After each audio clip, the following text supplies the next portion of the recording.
parents object to disabled children being included. How do they get to a mall? How do they get to a park? They don't want to show the disability of their children out in the society. Buses for sure do not have any way of getting into them. Hi, welcome back to Deconstructing Accessibility. Today we're going to be talking about the hidden people with disabilities, because I can't find them anywhere. And there are around like 70 million people in India who are disabled. And what we're discussing basically is like we were having a chat earlier, and we estimated if there's 15% disabled people in the world, then India must have at least 50 to 70 million people. And where are those people? Zach, did you have any classmates who were in a wheelchair or used a walking device, assistive device? No. I don't think I've ever seen anyone with any kind of disability in my school or schools I've been to before. And I've been to like 3-4 schools, so I should know. Yeah. So your mother, when she went to Woodstock, was she the only person you saw there when she visited many times? But was there ever anybody there who had a disability that you could see?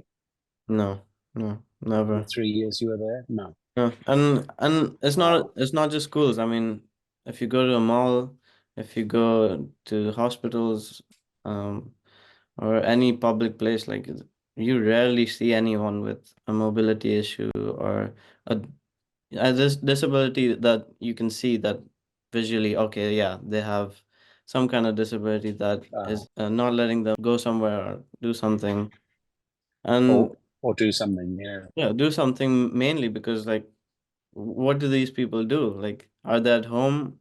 Like, why are they why do we not public? see them enough? Is it a social thing? I also remember at your school about the stigma, that when you discuss with the school authorities about these issues, I've actually heard them saying that the parents object to disabled children being included in the classroom. They don't want their child to sit next to a child with disability because there's some kind of I don't know, some superstition or some some I don't know what it because is. there were obviously people won't discuss about it directly, but they have some inhibitions. And the thing is, a lot of this is born out of ignorance because they just don't know anybody with disability, because they never meet anybody with disability. They don't realize they're just normal people, like everybody else. I would say that stigma, in fact, starts from the home itself. And that's very, very common in India. Like, I know several people who are even educated and have the paying capacity as well, but still they are under house arrest again because their parents have not accepted, they don't want to show the disability of their children out in the society. Adarsh, what's your experience of this? I mean, obviously you've got a lot of support and you have a wheelchair and an adapted vehicle, but you must know many people who are not so lucky like yourself. Of course.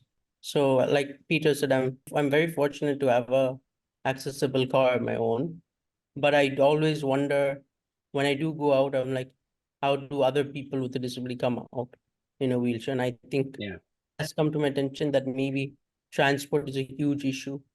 Like, if somebody is able to come out of their house, how do they get to a mall? How do they get to a park? How do they get to a restaurant to meet their friends? Like, I always wonder, how do they do that? I know there are a few accessible taxi services, but they're very expensive. So how I always wonder, like, it's a huge part that transport plays a big deal.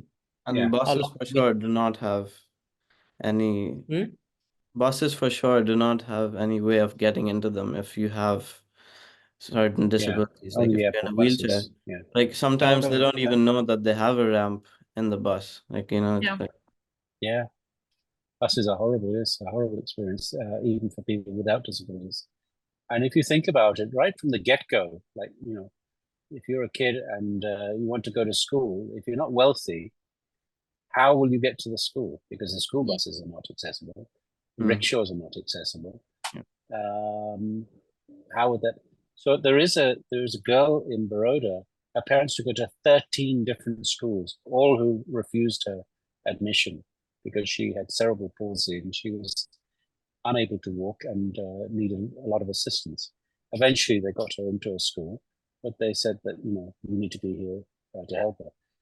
But they had no adaptation for her whatsoever. They didn't put any ramps or no mitigations to help her. So, but even getting to the school was a mission for them, and they had to buy a car. So they obviously she couldn't sit on a scooter or a bike or you know, even a rickshaw. It would have been very difficult. So you know, for them, middle income people, it was a big commitment to get her educated. And when she and this is the good story, okay. When she got graduated and she finished at the university at MSU, which she also had a lot of difficulties with, she did get a job in a bank. And sadly, her father passed away, and she became one of the main income owners for the house.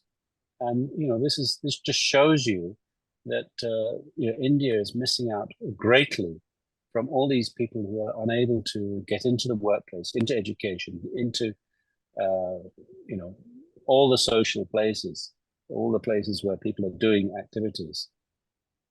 Like even when I used to go to college, so there was always a difficulty with finding friends who can accompany me using a cab, because public transport was never an option.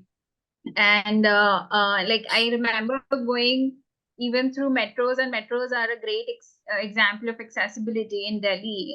But still, like being a person with ambulant disability where I'm not using a wheelchair, so navigating through even the footpaths where you have to just enter into the station was such a challenge because the footpaths were so high.